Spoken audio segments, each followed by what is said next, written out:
Dear students, आज हम verb के टॉपिक को पढ़ेंगे। तो चलिए स्टार्ट करते हैं। वर्ब, सबसे पहले हम वर्ब को देखेंगे कि वर्ब होता क्या है।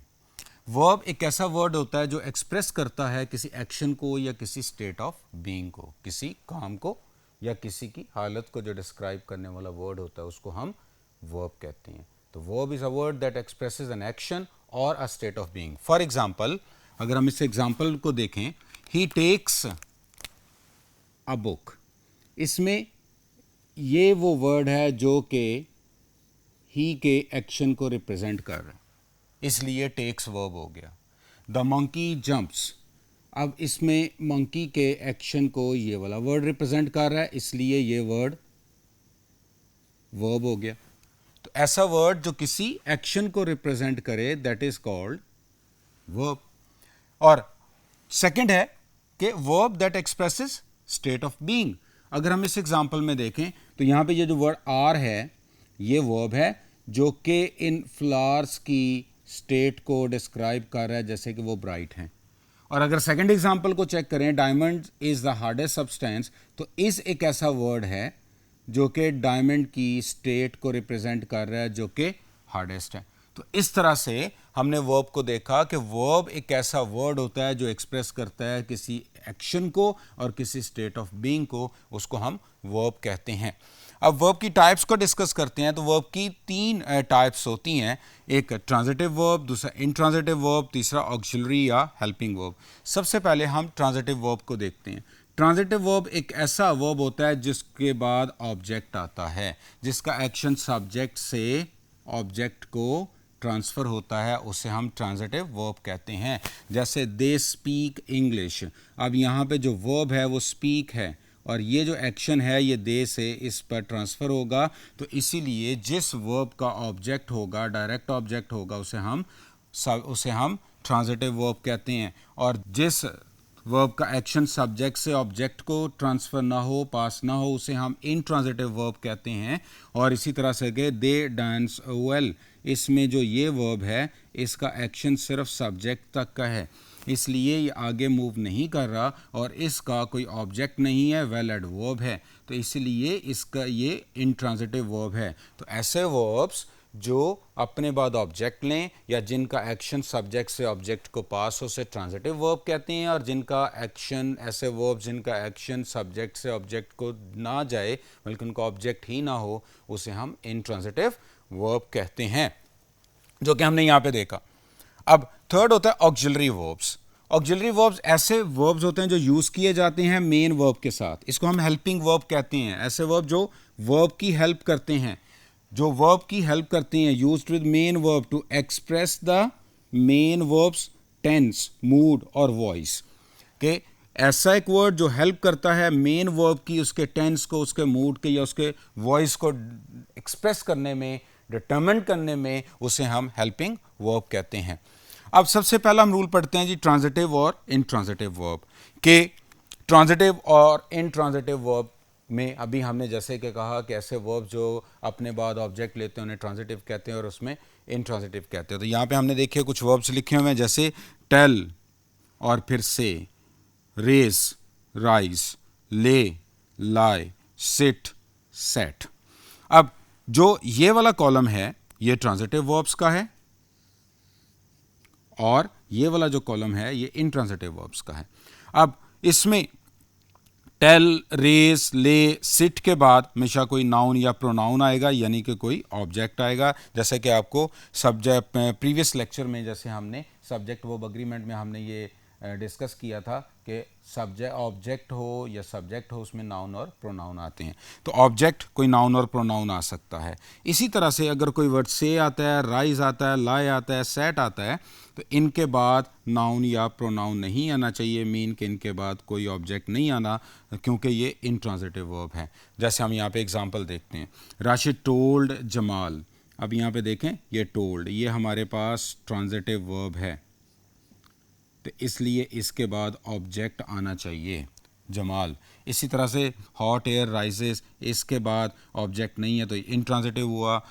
शैल आई ले द ट्रे, अब ले जो है इसके बाद ऑब्जेक्ट है तो ये ट्रांजिटिव हुआ। Sit down on the chair, इसके बाद ऑब्जेक्ट नहीं है तो ये इंट्रांजिटिव हुआ। अगर हम एमसीक्यूज़ को देखें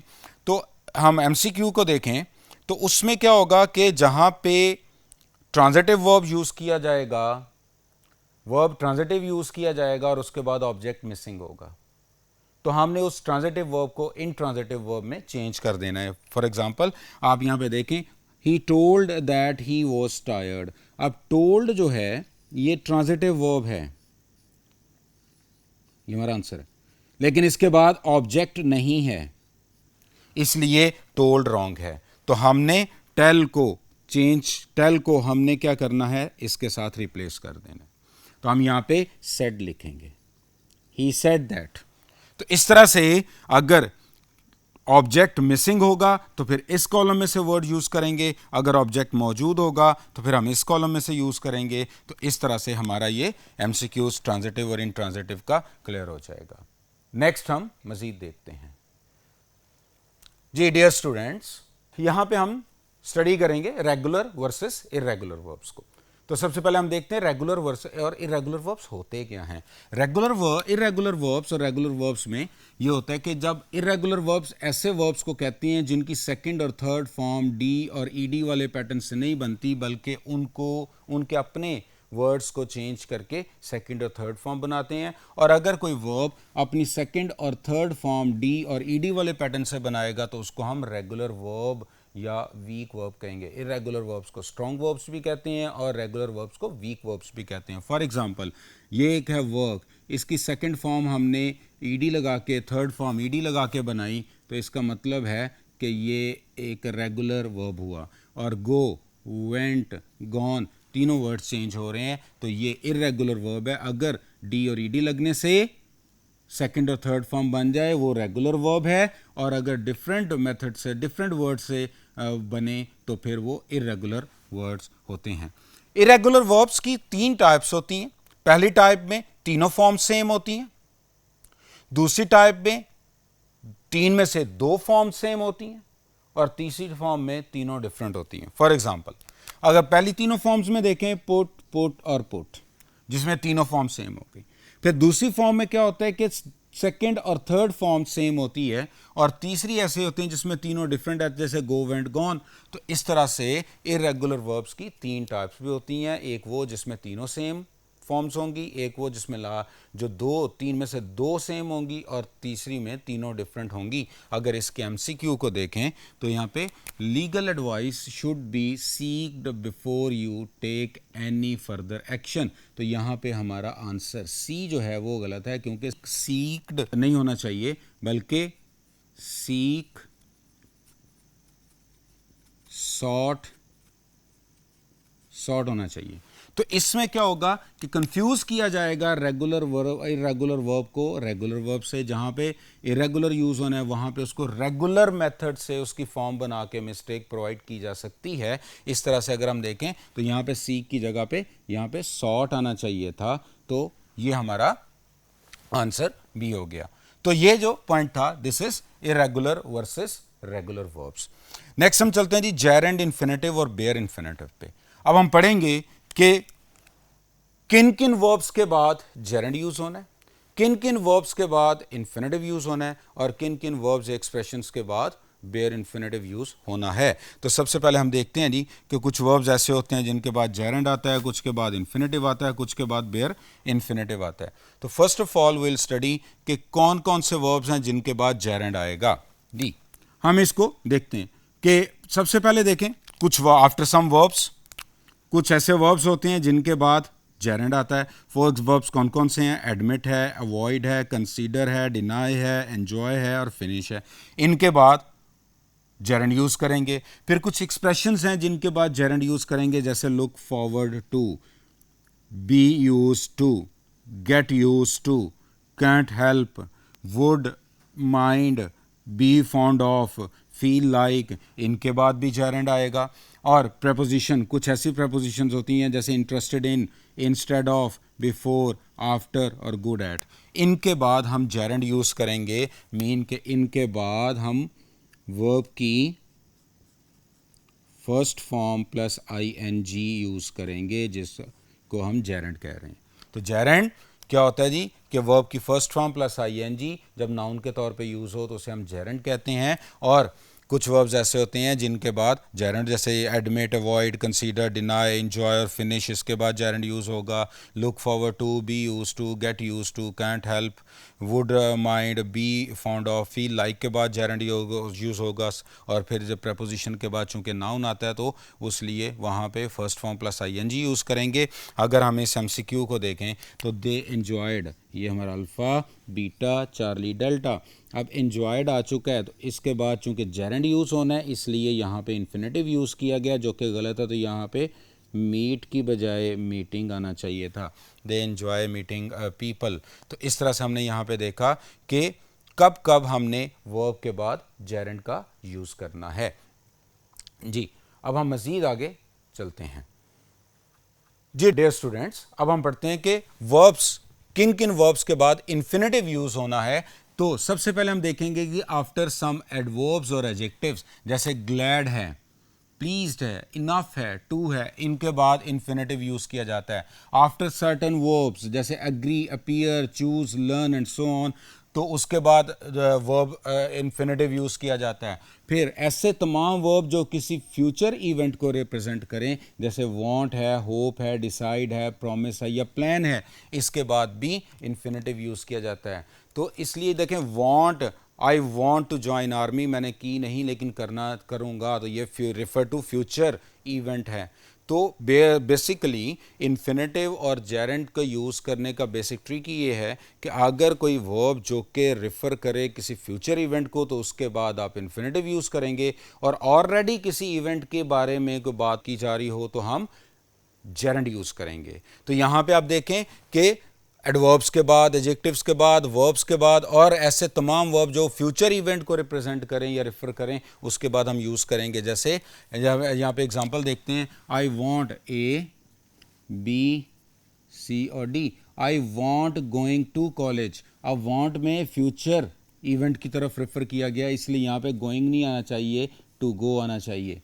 आई want to go to college. इसी तरह से it's too difficult convincing him, to जो है ये अपने बाद इन्फिनेटिव लेता है ना कि जेरेंड लेता है, इसलिए ये भी गलत हो गया। तो C ऑप्शन हमारा आंसर। तो यहाँ पे टू कन्विंस आना चाहिए। तो हमने यहाँ पे देखा कि किन किन वर्ब्स के बाद, किन किन जो एलिमेंट्स के बाद हम इन्फिनेटिव यूज़ करते हैं, सर्टन एडवर्ब और एडजेक्टिव्स के बाद, सर्टन वर्ब्स के बाद और ऐसे तमाम वर्ब्स के बाद जो फ्यूचर इवेंट को रेफर करें। नेक्स्ट हम देखेंगे जी कि कौन कौन से ऐसे वर्ब्स होते हैं जिनके बाद zero infinitive, bare infinitive use होता है। बेयर इन्फिनेटिव क्या होता है कि इन्फिनेटिव होता है to plus first form of verb, ये इन्फिनेटिव हो। और अगर just first form of verb हो और उसका टू को यहाँ से स्किप कर दिया जाए तो वो कहलाता है बेयर इन्फिनेटिव या ज़ीरो इन्फिनेटिव, यानी कि इन्फिनेटिव विदाउट टू। तो हम यहाँ पे ऐसे एलिमेंट्स को देखेंगे जिनके बाद हम इन्फिनेटिव विदाउट टू, यानी कि base form of verb, bare infinitive, zero infinitive, infinitive without to हम यहाँ पे यूज़ करेंगे। तो सबसे पहले हम यूज़ करेंगे मॉडल ऑक्सिलरीज़ के बाद, यानी कि हमने मॉडल ऑक्सिलरीज़ हमने पढ़ी कि जिसको हम हेल्पिंग वर्ब्स भी कहते हैं, ऐसे वर्ब जो हेल्प करते हैं मेन टेंस के, मेन वर्ब की, कि उसके टेंस को, उसके मूड और वॉइस को डिटरमिन करने में। तो ऐसे तमाम जितनी भी मॉडल ऑक्सिलरीज, जैसे कैन है, कुड है, वुड है, should, may, might, will, shall, इनके बाद आप बेयर इन्फिनेटिव यूज़ करेंगे। फिर कुछ सेमी मॉडल ऑक्सिलरीज होती हैं जैसे dare, need, can't help but, would, rather, had, better, use to, इनके बाद भी आप बेयर इन्फिनेटिव या ज़ीरो इन्फिनेटिव यूज़ करेंगे। जैसे यहाँ पे देखें, I can't help but laughing, अगर तो ये but, I can't help but laughing, इसके बाद बेयर इन्फिनेटिव आना चाहिए, तो यहाँ पे लाफ आना चाहिए। हमने यहाँ पे हमने अभी पढ़ा कि कांट हेल्प आ जाए तो फिर जेरेंड यूज़ करेंगे, आई कांट हेल्प लाफिंग। लेकिन अगर कांट हेल्प के बाद बट आ जाए तो फिर बेस फॉर्म तो फिर हम बेस फॉर्म यानी कि हम जीरो इन्फिनेटिव यूज करेंगे। तो यहां पे अभी स्टूडेंट्स हमने देखा, हमने उन वर्ब्स को स्टडी किया कि किन वर्ब्स के बाद जेरेंड यूज करना है, किन वर्ब्स के बाद इन्फिनेटिव यूज करना है, और किन वर्ब्स के बाद हमने बेयर इन्फिनेटिव यूज करना है। अब हम मजीद आगे देखते हैं सबजंक्टिव्स को। सबजंक्टिव्स क्या होते हैं? सबजंक्टिव्स ऐसे एलिमेंट्स को कहते हैं सबजंक्टिव, टॉकिंग अबाउट, जब हम talking about events that are not certain to happen, जब हम ऐसे इवेंट्स के बारे में बात करते हैं जिनके होने के बारे में हमें कोई यकीन नहीं होता, तो वहाँ पे हम सबजंक्टिव्स यूज़ करते हैं। जैसे देखें कि सबसे पहले सब्जेक्ट वर्ब आएगा, उसके बाद दैट क्लॉज आएगा। सब्जेक्ट वर्ब आएगा और उसके बाद दैट क्लॉज आएगा। और सब्जंक्टिव हम यूज़ कब करते हैं? जैसे वॉन्ट्स टू हैपन, उस वक़्त जब हम कि एंटिसिपेट करें कि कोई चीज़ होगी, या फिर इमेजिन करें कि कोई चीज़ हो रही हो, तो उस वक़्त हम सब्जंक्टिव्स को यूज़ करते हैं। तो इसकी आइडेंटिफिकेशन क्या है कि जो सब्जेक्ट वर्ब दैट क्लॉज से पहले अगर रिकमेंडेड, इंसिस्ट, डिमांड, अर्ज, आस्क, सजेस्ट आ जाए, तो दैट क्लॉज के बाद दो चीज़ों का ख्याल रखना है। सबसे पहले कि शुड यूज़ नहीं होना चाहिए, शुड यूज नहीं होना चाहिए। और जो वर्ब यूज होगा उस वर्ब के साथ ना एस और ई एस यूज हो, उस वर्ब के साथ ना डी और ई डी हो, उस वर्ब के साथ ना आई एन जी हो, उस वर्ब के साथ ना टू हो, बल्कि वो वाला verb base form of verb यानी कि बेयर इन्फिनेटिव हो, उसे हम यूज करते हैं। तो यहां पे देखिए, यहां पे एग्जांपल में the teacher insist, the teacher insist her students are on time. The teacher insists her students are on time. अगर यहां पे देखें तो यहां पे देखिए insist आ चुका है। अब यहां पे हम दैट लगाते हैं, दैट क्लॉज, सब्जेक्ट वर्ब, इसके बाद आ गया दैट क्लॉज। तो यहां पे अब दैट क्लॉज के बाद दो चीजों का ख्याल रखना है। नंबर वन, एक तो जो वर्ब होगा, वर्ब से पहले शुड नहीं आना चाहिए, नहीं आना चाहिए। और दूसरा, वर्ब के साथ S E S, E D O E D, I N G और टू नहीं होना चाहिए। अब यहां पे लिखा हुआ है the teacher insist that her students are on time. दिखने में ये सेंटेंस बिल्कुल ठीक लगता है, लेकिन चूंकि इंसिस्ट के बाद जो दैट क्लॉज का वर्ब है, उन्हें इस जो एलिमेंट्स को पूरा करना चाहिए। इसके लिए हम एक शॉर्टकट देखते हैं कि जिस वर्ब के बारे में हमने डिसाइड करना है, देखिए इसमें शुड तो नहीं लगा हुआ था, इसका मतलब है कि हमारा ये वाला एलिमेंट बिल्कुल करेक्ट है, इसमें कोई मिस्टेक नहीं थी। लेकिन अब हमने वर्ब को जज करना है कि वेदर जो वर्ब यहाँ पे लगा है ये करेक्ट है या इनकरेक्ट है। तो इसके लिए एक सिंपल सा मैं आपके साथ एक फॉर्मूला शेयर कर रहा हूँ, शॉर्टकट शेयर कर रहा हूँ कि जिस वर्ब के बारे में आपने जानना है कि वेदर ये करेक्ट है या इनकरेक्ट है, उस वर्ब से पहले आप शुड प्लेस करके देख लिया करें। अगर शुड लगाने से वो वर्ब जस्टिफाइड हो तो वो ठीक है, और अगर जस्टिफाइड नहीं है तो फिर वो गलत हो जाएगा। अब जैसे हम यहाँ पे देखते हैं कि हमारे पास जो वर्ब था वो था आर, आर से पहले हमने शुड प्लेस किया, शुड हमने यहाँ पे लगा के चेक किया। ये सिर्फ शुड ने वैसे लिखा नहीं जाना, लेकिन शुड हमारे वर्ब को करेक्ट करने में हेल्प करता है। हम जस्ट लगा के देखते हैं, शुड आर के साथ गलत है, इसलिए आर यहाँ पे हम गलत हो गया। लेकिन अगर शुड की जगह पे हम यहाँ पे बी लगा दें तो फिर शुड बी बिल्कुल जस्टिफाइड है, इसलिए यहाँ पे आर की बजाय बी आना चाहिए था। तो इस तरह से हमने स्टूडेंट्स देखा कि जब भी सब्जेक्टिव्स आ जाएं, यानी कि सब्जेक्ट वर्ब में ये वाले वर्ब्स आ जाएं, ये वाले एलिमेंट्स आ जाएं, रिकमेंडेड हो, इंसिस्ट हो, डिमांड हो, अर्ज हो या आस्क हो, तो दैट क्लॉज के अंदर शुड यूज नहीं करना। और वर्ब के साथ एस और ई एस ना हो, डी और ई डी ना हो, आई एन जी ना हो, टू नहीं हो, तो वो वर्ब बेस फॉर्म यूज़ होनी चाहिए। फिर भी अगर वर्ब का पता ना चले तो वर्ब से पहले अपने पास से शुड ऐड करके देख लें। अगर शुड लगाने से वर्ब जस्टिफाइड हो तो वो वर्ब ठीक है, और अगर जस्टिफाइड नहीं है तो वर्ब गलत हो जाएगा। आप वो वाला वर्ब लगाएंगे जो शुड के साथ यहाँ पे जस्टिफाइड हो। जैसे आर जो है वो शुड के साथ गलत हो रहा था, लेकिन हमने आर की ही बेस फॉर्म लिखी बी, तो बी जो है वो शुड के साथ जस्टिफाइड हो गया, इसलिए हमारा आंसर जो है वो ये बन गया बी की, आर की जगह पे बी लिखेंगे। तो इस तरह से हमने सब्जंक्टिव को यहाँ पे स्टडी कर लिया। अब मज़ीद हम आगे देखते हैं। डियर स्टूडेंट्स, यहाँ पे हम पढ़ेंगे कॉजेटिव वर्ब्स को। कॉजेटिव वर्ब्स ऐसे वर्ब्स होते हैं जो किसी से काम करवाते हैं, उसको हम कॉजेटिव वर्ब्स कहते हैं। Causative verbs, there are 5 causative verbs, जैसे लेट है, गेट है, हैव और मेक, हेल्प। तो ये हमारे कॉजेटिव वर्ब्स हैं। सबसे वन बाय वन सबको हम डिस्कस करते हैं।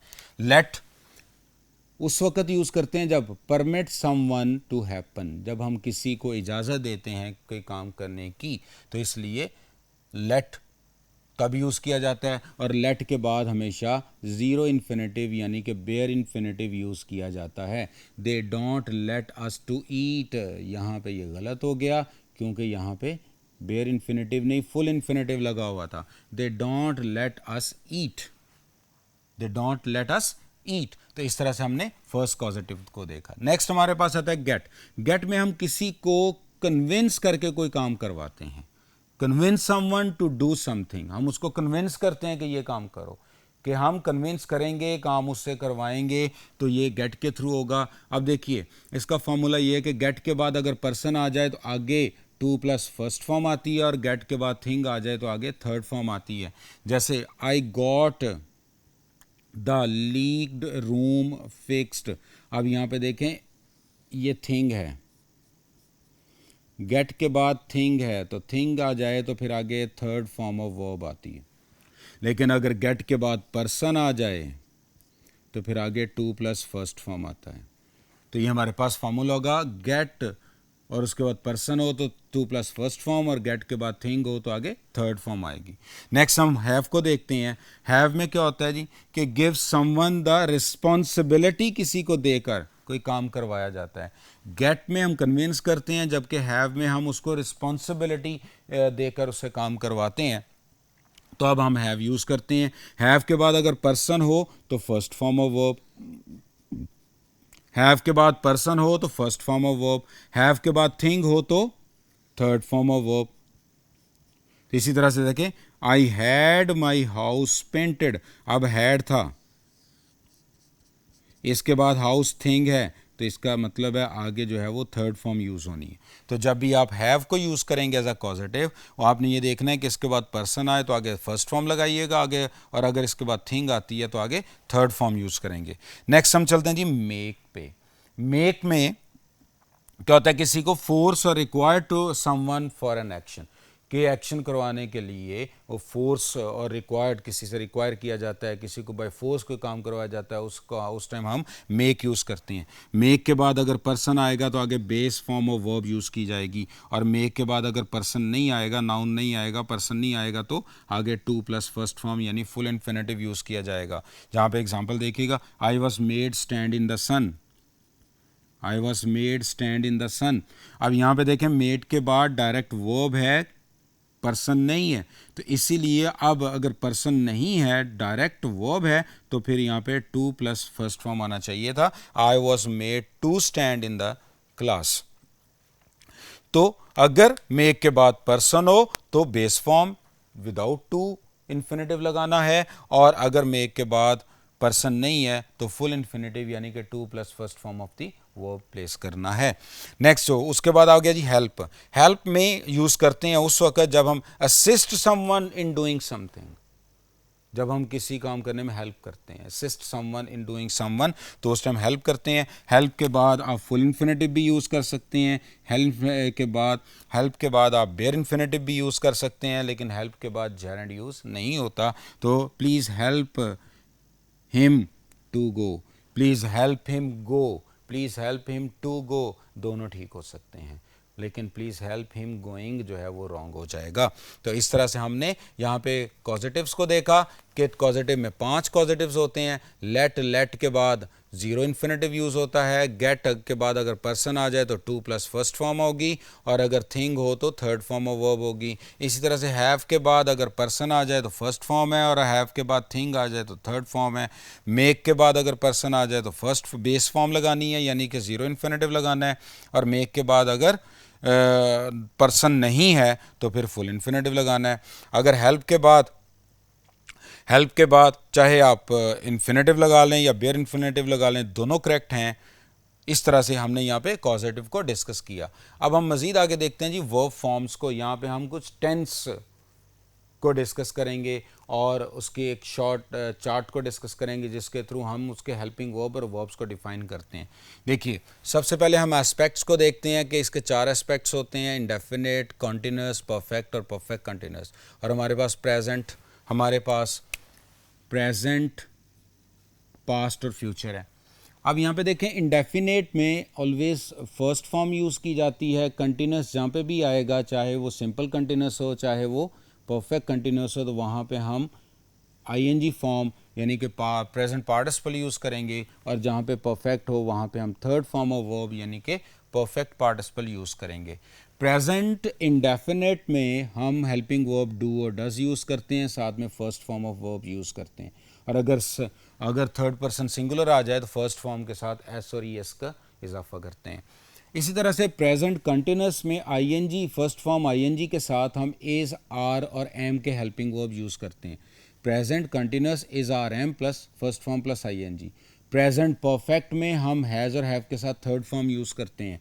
प्रेजेंट परफेक्ट कंटिन्यूस में हैज़, हैव, बीन के साथ first form plus ING use करते हैं। इसी तरह अगर पास को देखें तो पास इंडेफिनेट में हम डिड और फर्स्ट फॉर्म यूज़ करते हैं या फिर हम सेकंड फॉर्म यूज़ करते हैं।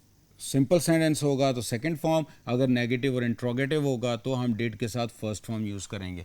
इसी तरह से पास कंटिन्यूस में हम वॉज और वर के साथ first form plus ING use करेंगे। पास्ट परफेक्ट में हम हैड के साथ थर्ड फॉर्म यूज़ करेंगे। पास्ट परफेक्ट कंटिन्यूस के साथ हम हैड, बीन और फर्स्ट फॉर्म आईएनजी यूज़ करेंगे। देन हम फ्यूचर को देखते हैं। फ्यूचर इंडेफिनेट में हम विल शैल के साथ फर्स्ट फॉर्म को यूज़ करेंगे। फ्यूचर कंटिन्यूस में विल शैल बी के साथ आईएनजी फर्स्ट फॉर्म यूज़ करेंगे।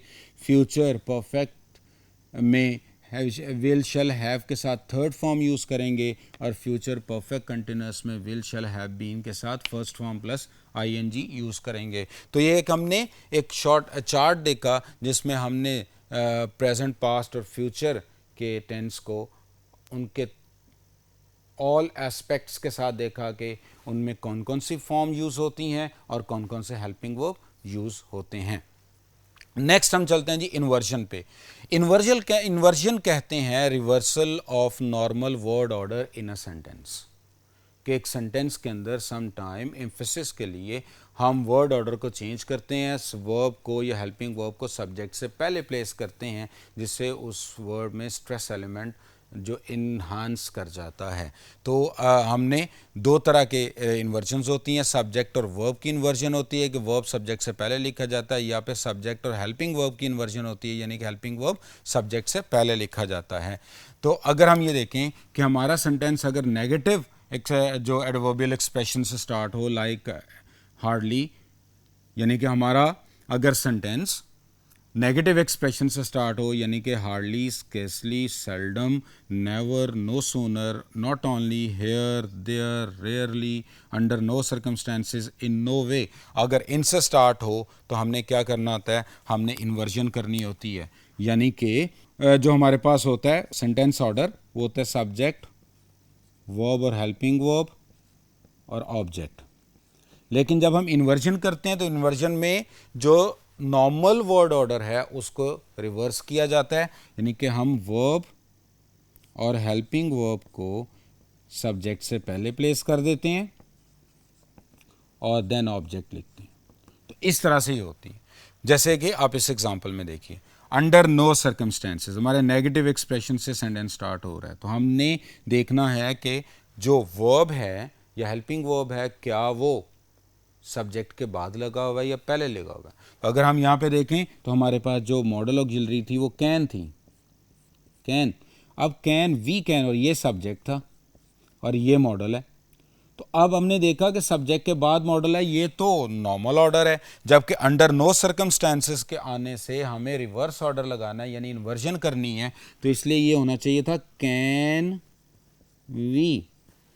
Under no circumstances can we accept this cheque. तो इस तरह से जब भी नेगेटिव एक्सप्रेशन से वर्ड स्टार्ट हो, hardly, scarcely, seldom, never, no sooner, not only, here, there, rarely, under no circumstances, no way, तो हमने सबसे पहले अपने वर्ब को और हेल्पिंग वर्ब को सब्जेक्ट से पहले प्लेस करना है, जिसको हम इन्वर्जन कहते हैं। तो डियर स्टूडेंट्स, यहाँ पे हमने वर्ब्स के तमाम एस्पेक्ट्स को डिस्कस किया, जिसमें सबसे पहले हमने डिस्कस किया ट्रांजिटिव और इंट्रांजिटिव वर्ब्स को, फिर हमने रेगुलर और इर्रेगुलर वर्ब्स को डिस्कस किया, फिर हमने देखा कि किन किन वर्ब्स के बाद जेरेंड यूज़ करते हैं, किन किन वर्ब्स के बाद इन्फिनेटिव यूज़ करते हैं, और बेयर इन्फिनेटिव किन वर्ब्स के बाद और एक्सप्रेशंस के बाद यूज़ किया जाता है। उसके बाद हमने फिर सब्जंक्टिव्स को डिस्कस किया, फिर हमने कॉजेटिव्स के बारे में डिटेल से हमने देखा कि कितने होते हैं कॉजेटिव्स और उनको कैसे यूज़ करना है और उनके बाद कौन कौन सी फॉर्म ऑफ वर्ब्स आनी है। और फिर हमने वर्ब की जो फॉर्म्स का एक छोटा सा चार्ट के ज़रिए हमने उसको समझने की कोशिश की, और एंड पे हमने इन्वर्जन देखा जिसमें हम नॉर्मल वर्ड ऑर्डर को रिवर्स कर देते हैं। तो इस तरह से हमने तमाम जो वर्ब के एस्पेक्ट्स थे उनको कम्प्लीटली डिस्कस किया। उम्मीद है कि आपको वर्ब का टॉपिक क्लियर हो गया होगा।